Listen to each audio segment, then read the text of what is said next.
China's a manufacturing country, and that is exactly what happened during World War II. Just change all of the private production into war production, and you're pumping out all kinds of military equipment. And China has a ton of manufacturing capability, and unfortunately, we rely on them. So what are we manufacturing? I mean, we run out and we run out. They can turn their entire nation into manufacturing. And another thing people don't recognize or realize is that China started their one child policy in like 1979. Basically, they've got a bunch of of now 45-year-olds, 35 to 45-year-olds who were all the apple of their parents' eye because they were the only child for their parents, which means their parents gave them every ounce of resource, which means they're highly educated and whip smart. And now those 45-year-olds are engineers, and they're not just faking it until they make it anymore. I mean, these are intelligent engineers. These are engineers that can figure out how to land a rover on the backside of the moon, right on the dark side of the moon. I mean, they're doing so many innovative things. We've always had this joke or this thought that, well, China just does knockoffs and they just steal and they just this, that, and the other. And it's like that one child policy. These kids are now 45 years old. What do you think they're doing? I mean, they're engineers, all of them, all of their tiger moms were sitting there saying, you're going to be a doctor, you're going to be an engineer. Like my mom said to me over and over, which as we can all see, I totally ended up an engineer. But that's just that disconnect of thinking, well, China can't possibly, with your bringing up the infrastructure to manufacture, but on top of that, my point is not only do they have the infrastructure to manufacture, they have the brain power to manufacture some pretty impressive things on top of it. And that's something we should worry about. Yeah, well, you're talking about something that no one in the United States likes to address. It's called human capital. Yeah. You don't just get human capital, you have to cultivate it and attract it. We've lost our high-end manufacturing capability. The microcircuitry that we're all dependent upon, that sits now in Taiwan, for instance, and to a lesser extent in the Korean Peninsula, and to a lesser extent Japan and China, that existed in the United States. Go back to the late 80s, early 90s. What happened to it? Well, with everything else, we hollowed out the manufacturing base. We shipped everything overseas. Why? Cheap labor. Now, when you go to the educational system, what's our educational system? Do we distinguish the really bright people from those who aren't? No, it's one size fits everyone, which is a catastrophe. Mm-hmm. Whereas if you go to these Asian countries, they identify, if you have 100 students, hey, I've got 10 here who are really exceptional in whatever it is, whether it's mathematics, science, language, literature, whatever. Those people then receive the lion's share of the resources, and jobs are found for the rest. In other words, education is a path to employment. Now, that's the way things were before the Second World War in the United States. Mm-hmm. That's the way things were, certainly when I went to school in Germany in the 1960s. When I was in a German school, you had the very, very high-performing students that went to something called a gymnasium, because no more than 15% of Germans went to university. Well, then what did everybody else do? Well, they went into hotel management. They went into any number of technical jobs. And by the way, big corporations like Siemens had a presence on the ground in the trade schools to ensure that these students were receiving the technical training they needed so that they could go to work for Siemens or Volkswagen or a number of these things. We've done the opposite. We've destroyed all of that. And then finally, immigration. It's been a catastrophe. We have stopped looking at immigration from the standpoint, is it plus or minus? We've insisted, all immigration is good. No, it's not. Mm-hmm. Right. Between 1815 and 1924, we admitted something in the neighborhood, as I recollect, of 30 million. And of that number, 2 million were turned away, and another million or so went home voluntarily because they could not assimilate. Mm-hmm. So we benefited because we brought in middle class, upper middle class people, most of whom were already educated, could read and write. Now, what are we doing today? We've got millions of people that can't read and write in their own language. Yeah. And everybody, if you raise objections to, you're a racist. Well, wait a minute. There's a big difference. I could stand on a street corner in Tokyo and I could carry signs and have a loudspeaker that says, Everyone who has a degree in applied mathematics, and just go down the list, we will find a place for you in the United States. We'll give you a place to live. We'll put you to work. And I could recruit talent. I could do that in Sweden. I could do it in Austria. I could do it in Italy, where you are in Milan.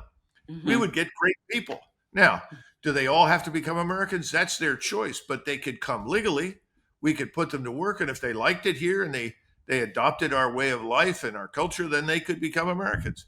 We've Yeah. thrown all of that overboard. So what do we allow it to enter the country over the previous 5 years? Something like 30 million, about whom we know nothing. You Yeah. have Tulsi Gabbard, who stands up and says, well, there's a distinct possibility that some of the same tactics that were used against our forces in the Middle East will now be used against the police here at home, because these people are coming from areas that we fear are populated with Islamist terrorists. I mean, this is crazy. This is Mm. ridiculous. Look at the cartels down in Mexico. They profit today more from human trafficking into the United States than they do from drugs. Yeah. This is what got to stop, or we're not going to survive. In the meantime, people are saying we need to go to the Middle East and support the Greater Israel Project. Mm. Ugh, Insane. That makes no insane. sense. And But that's also, what we yeah. are. And another thing that is also driving me a little bit crazy too is this whole notion that kids don't need to go to college. Like I get that the current university system needs to change. I understand that. I understand that we do have a predatory system. Kids are taking out massive loans. A lot of them are learning stupid things. They're not getting real degrees. But there is this sort of shift towards you just don't even need that to make money. Like go do something else. And it's like, look, I'm half Asian. I can tell you how it is in those Asian countries. And as you mentioned, like with China, for example, here or in the United States, we just say, okay, everybody gets an A or everybody gets a B, everybody gets the feel good degree, right? And in China and in Asia in general, the kids are ranked. It's not just A's, B's, C's, everybody gets an A. No, you're ranked. If there's 100 kids in your class, you're ranked 1 to 100. And if you're the bottom one, I mean, you know it. You know you're the bottom of the list, and you know if you're the top of the list. That's how they do it there. So their push is towards education, towards creating these brilliant minds that we're seeing are being used for a variety of things. And meanwhile, we're like you said, I mean, we're just prioritizing all the wrong things and then just trying to rely on military might to solve all of our problems. And it does. And these other countries, I'm sure, have mighty militaries. They're just not bragging about them. And well, China isn't, and we don't really know what they're hiding behind the curtain. And that I think should be frightening for everybody, especially as we continue to just rattle towards war with China, which to me is just absolutely insane. Crazy. I agree with you. Just try to understand something. The world that you're speaking of, what you've seen in China and elsewhere, that existed in this country before the Second World War. It existed when I say, now you're going to figure out how old I am. When I was a six years old in 1959, that existed in the school that I attended. Yeah. All right. So those things were there. When I went to West Point, you were ranked from the day you arrived until you left in every subject.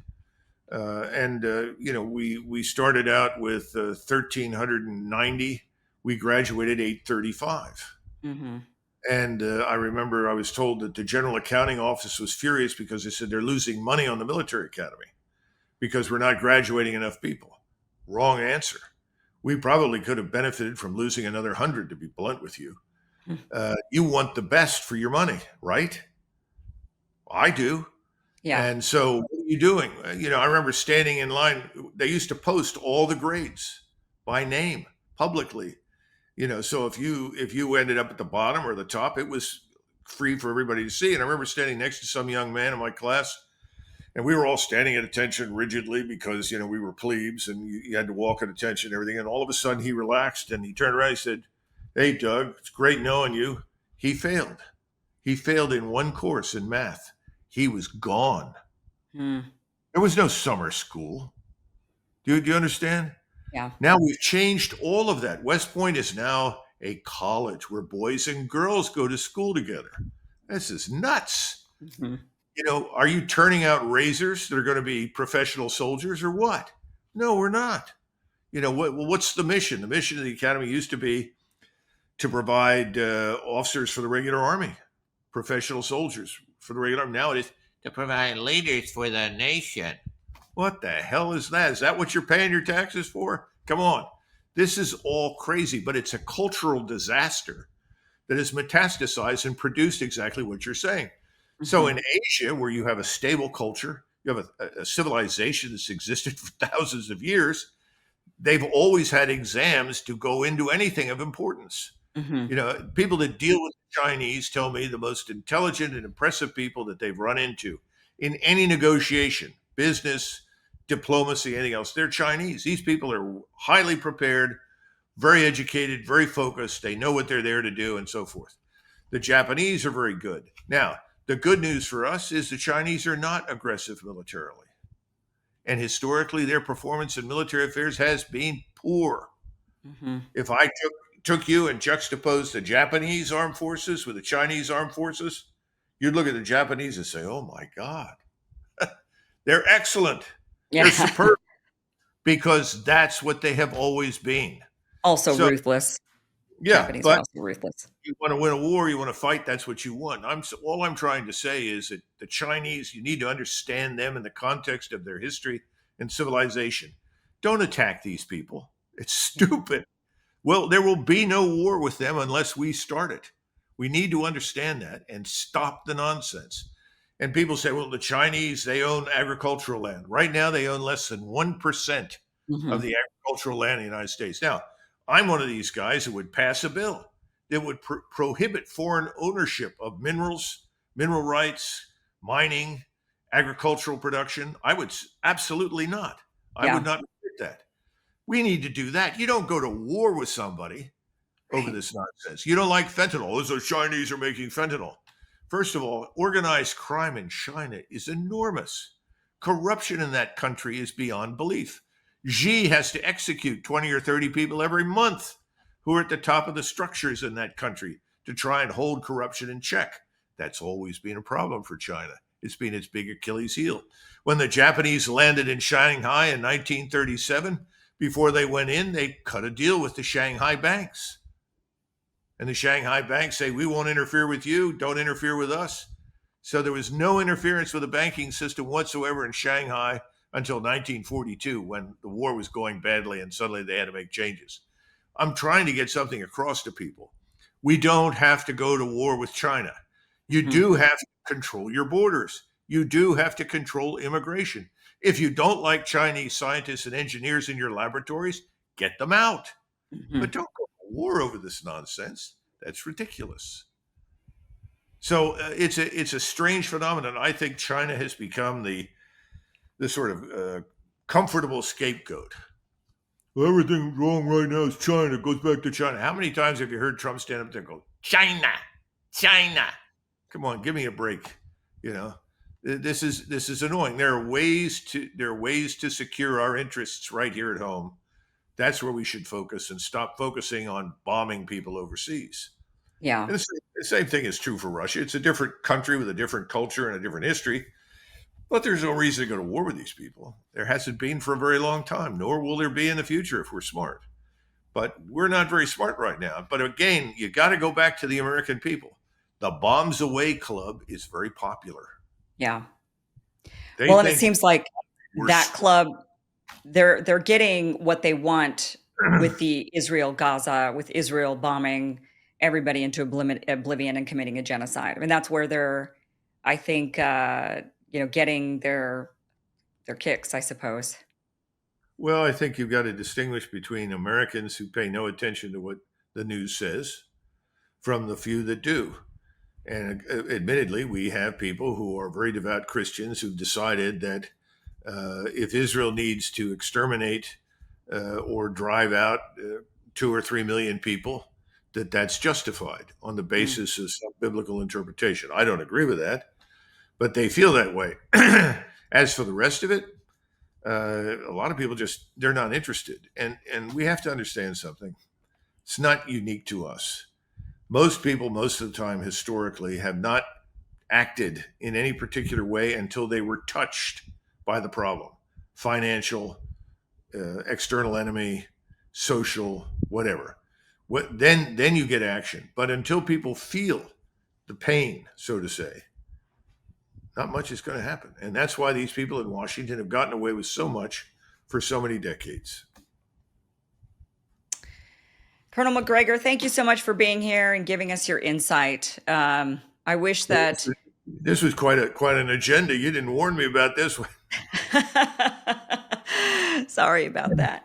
Yeah, it's just unfortunately, I wish that we were ending on a happier note of like, oh, all is well. The military-industrial complex is being dismantled. We have an actual anti-war president. Things are looking great, but that's not what's happening, unfortunately. Unfortunately, it's looking closer towards war. What's that? Yeah, nor is it likely in the near future. But nothing goes on forever. What did Ben Stein say? Everything goes on until it can't. And I still think the financial conundrum will strike us. Yeah. I think that's going to have a huge impact. There's always a chance that we stick our heads out and they cut it off militarily. We are not invisible, There is that chance. invulnerable, There is that chance. invincible. Colonel Macgregor, where can people find you? I have your X following you on X. I think I have the right one. You've got a lot of impersonators, on X. Yeah, I've heard that. A lot of people wish they were you, and so they pretend to be. So hopefully I have the right one. Where else can people find you? Well, I think the easiest thing is you go on YouTube and you'll see tons of videos. Oh, yeah. At least until somebody at YouTube decides they don't like what I say and then they censor me. I mean, that has happened, obviously. Not often, but it does. And, I had the experience. I gave a presentation. This is last year, right after the State of the Union by Biden. And it got 20 million views. And instantaneously, YouTube changed the algorithms. And I stopped appearing at the top and was shoved down. So these are just the facts of life. But, I would just, make sure they spell my name right. That's a big problem. I don't know why. I have one of these strange foreign names, Macgregor.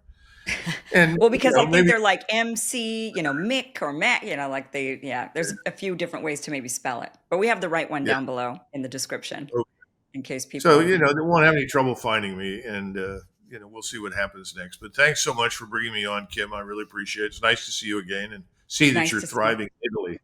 Thank you. Yes, it's very nice here, even though I wish I could say I was, Italy's so great because it's isolated from all of the, Western influence. But unfortunately, Italy goes along with a lot of the, NATO and goes along with a lot of the war stuff. And so it's, it's not like this is a refuge that I could run off to in order to escape all of that, unfortunately.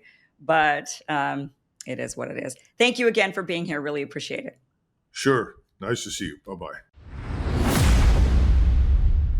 Hey guys, thank you for watching this clip from the full Kim Iverson Show, which you could check out Monday through Friday, 5 p.m. Eastern at KimIversonShow.com. See you there.